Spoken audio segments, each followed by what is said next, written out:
നമസ്കാരം. എല്ലാവർക്കും കൊച്ചി ഡെയിലീസിലേക്ക് സ്വാഗതം. കൂടുതൽ വാർത്തകൾക്ക് എല്ലാവരും ചാനൽ ചെയ്യുക. വടക്കേന്ത്യൻ സംസ്ഥാനങ്ങളിൽ സംഘപരിവാറിന്റെ അതിക്രമങ്ങൾ, ന്യൂനപക്ഷങ്ങൾക്കെതിരെയുള്ള തുടർക്കഥയായി ശക്തമായി തന്നെ തുടരുന്ന വാർത്തകളാണ് ദിനം പ്രതി നാം കേട്ടുകൊണ്ടിരിക്കുന്നത്. മസ്ജിദുകളും ചർച്ചുകളും ന്യൂനപക്ഷങ്ങളുടെ കച്ചവട സ്ഥാപനങ്ങളും വീടുകളെല്ലാം ബുൾഡോസർ ഉപയോഗിച്ചുകൊണ്ട് തകർക്കപ്പെടുന്ന കാഴ്ചയാണ് നാം കണ്ടുകൊണ്ടിരിക്കുന്നത്.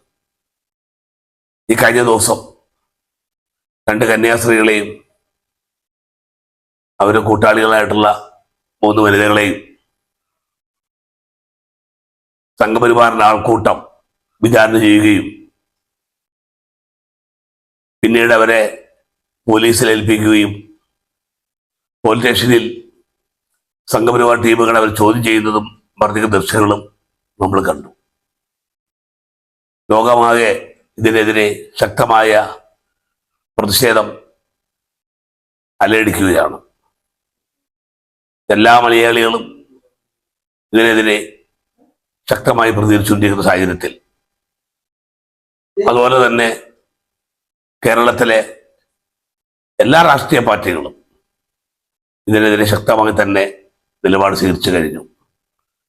നമ്മുടെ നേതാക്കന്മാരും എംപിമാരും ഛത്തീസ്ഗഡിലെ ജയിലിൽ പോയി പ്രതിയാക്കപ്പെട്ട കന്യാസ്ത്രീകളെ കാണുകയുണ്ടായി. ഒരു വിഭാഗം എംപിമാർക്ക് പ്രവേശനം നിഷേധിച്ചിരിക്കുകയാണ്. ഈ കാര്യങ്ങളൊക്കെ നമ്മുടെ നാട്ടിലും രാജ്യം നടക്കുമ്പോൾ സംഘപരിവാറാണെന്നുള്ള ഒറ്റ സ്ഥലത്ത് തന്നെയാണ് എല്ലാവരും ഇതിനെ വിമർശിക്കുന്നത്. എന്നാൽ നമ്മുടെ ചില പാതിരിമാര് നടത്തിക്കൊണ്ടിരിക്കുന്ന പ്രസ്താവനകൾ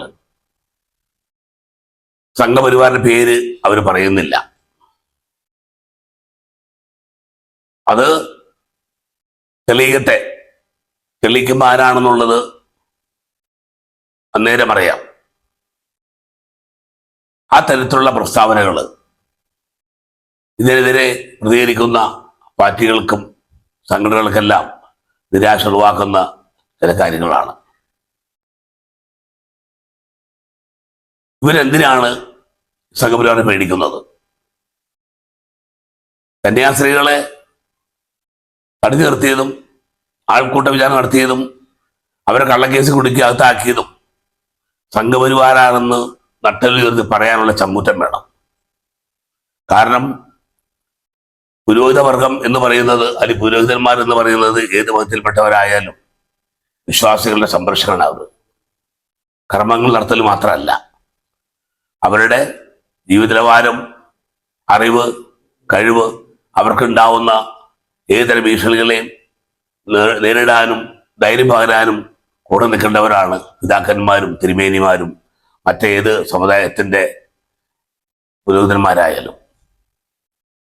ഇവിടെ ചില പുരോഹിതന്മാർ നടത്തിക്കൊണ്ടിരിക്കുന്ന പ്രസ്താവനകൾ സംഘപരിവാർ അനുകൂലമായിട്ടാണ് പറയുന്നത്. ഇത് അപകടകരമായ ചില സാഹചര്യങ്ങളിലേക്കാണ് വിളിച്ചുകൊള്ളുന്നത്. ഇവരൊക്കെ ഒരു കാലത്ത് 3 കൊല്ലം മുമ്പൊക്കെ ഒരു 10 കാര്യം റബ്ബറിന് വില കൂട്ടിക്കഴിഞ്ഞാൽ BJPക്ക് 4 എംപിമാരെ 5 എംപിമാരെ സംഭാവന ചെയ്യാൻ കഴിയും എന്നൊക്കെയാണ്.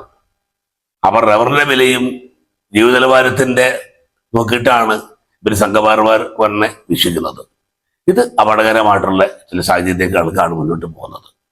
അതുകൊണ്ട് സംഘപരിവാറിന്റെയും RSSന്റെയൊക്കെ ഇത്തരം തെമ്മാടിത്തരങ്ങളെ നട്ടെല്ലുയർത്തി സംഘടനത്തോടെ എതിർക്കുവാനും അതിനെ പ്രതികരിക്കുവാനും കേരളത്തിലെ ക്രൈസ്തവ പുരോഹിതന്മാർ രംഗത്ത് വരണമെന്നുള്ളതാണ് വളരെ വിനീതമായി പറയാനുള്ളത്.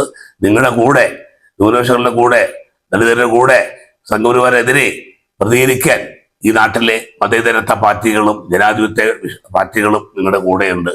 അതുകൊണ്ട് കരുത്തോടെ ആർജവത്തോടെ മുന്നോട്ട് പോകാം. സംഘപരിവാറിന്റെ ആസനത്താകുന്ന നിലപാട് മാറ്റിക്കൊണ്ട് അവർക്കെതിരെ ശക്തമായ നിലപാട് സ്വീകരിച്ചുകൊണ്ട് നിങ്ങളെല്ലാവരും മുന്നോട്ട് വരണമെന്നുള്ളതാണ് വളരെ വിനീതമായി പറയാനുള്ളത്. ഇത്തരം പറഞ്ഞുകൊണ്ട് ഞാൻ എൻ്റെ വാക്ക് അവസാനിപ്പിക്കുന്നു. നിങ്ങൾക്ക് എൻ്റെ നമസ്കാരം.